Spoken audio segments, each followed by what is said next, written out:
संसद का सत्र चलता है, ठीक उसी समय विदेश से कोई ना कोई एक ऐसी रिपोर्ट या कोई ना कोई एक ऐसी घटना या कुछ ना कुछ ऐसा हो जाता है जो कि भारत के संसद को बाधित करे। 25 नवंबर से हमारा सत्र शुरू होना था और 20 नवंबर को यूएस में एक रिपोर्ट आती है। यह सिर्फ महज संयोग है या एक व्यवस्थित भारत विरोधी प्रयोग है।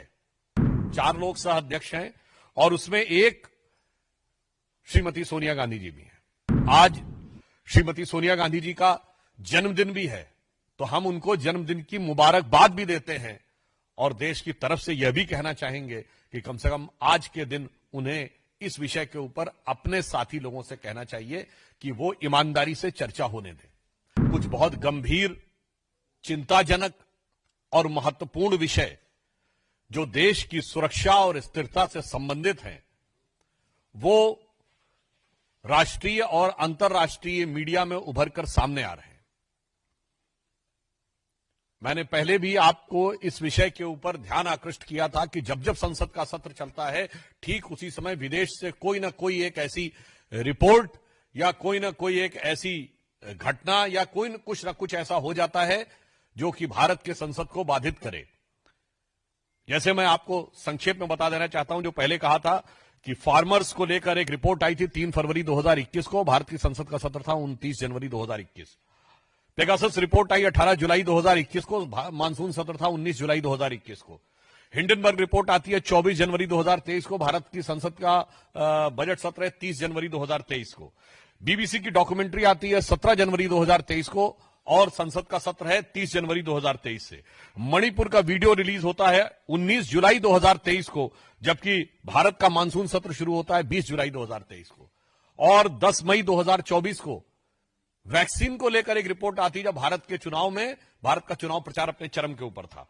फिर सेबी के चीफ के अगेंस्ट रिपोर्ट आती है अगस्त 2024 में, जब भारत की संसद का सत्र चल रहा था। और अभी आपने देखा कि 25 नवंबर से हमारा सत्र शुरू होना था और 20 नवंबर को यूएस में एक रिपोर्ट आती है।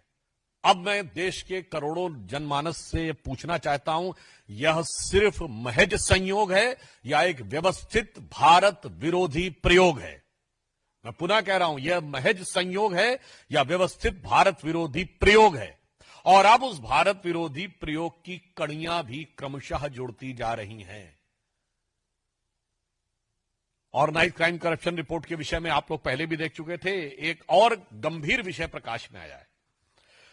एक संस्था है जिसका नाम है forum for democratic leaders in Asia Pacific, और इसके बारे में कहा जा रहा है कि this is a non profit organisation established in 1994 with the mission to promote democracy in Asia Pacific region. अब इसमें 4 लोग सह अध्यक्ष हैं, 4 लोग सह अध्यक्ष हैं और उसमें एक श्रीमती सोनिया गांधी जी भी हैं। जो लोग हैं उसमें फिलीपींस की कैरेजोन एक्विनो हैं, जो फॉर्मर प्रेसिडेंट ऑफ फिलीपींस हैं। कियाम डेन जूंग हैं, जो कि प्रेसिडेंट हैं National Congress of New Politics के। ऑस्कर सांचेज हैं, जो former president of Costa Rica हैं। और Sonia Gandhi ji in the capacity of chairperson of the Rajiv Gandhi Foundation, ये आप देख सकते हैं। गंभीर बात है। एक तो हम ये बात कहना चाहते हैं, आज सदन की कार्रवाई प्रारंभ हुई।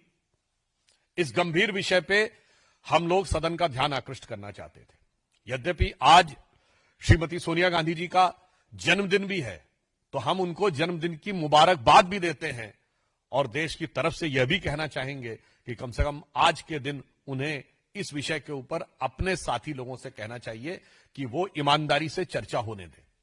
आज इस विषय पर हम सबका यह आग्रह था कि यह गंभीर विषय उभर कर सामने आया है। आप देखिए, इसके उपरांत यह फोरम काम क्या कर रहा है। अब आप देखिए, यह भारत के बारे में क्या कह रहा है। Turn the system of governance upside down towards the sustainable democracy, यानी भारत में कह रहा है कि लोकतांत्रिक व्यवस्था खत्म हो रही है। अब देखिए, पाकिस्तान के बारे में क्या कह रहा है। Islam means justice and justice means right. An interview with the cricketer legend and fiery social political activist Imran Khan. अब देखिए साहब, कश्मीर के बारे में क्या कह रहा है। Prospects for peace, justice and independence in Kashmir. और इंटरव्यू किसका है? Interview with lieutenant general retired Nishant Ahmed, director institute of regional studies, Islamabad, Pakistan. Bharat में डेमोक्रेसी खत्म हो रही है और कश्मीर में जस्टिस होना चाहिए, उसके लिए पाकिस्तान के थिंक टैंक का इंटरव्यू है। अब आप इसका रहस्य समझिए। वेबसाइट पे प्राप्त जानकारी के अनुसार financial support by contribution from Soros Foundation. अब the dots seems to be connected.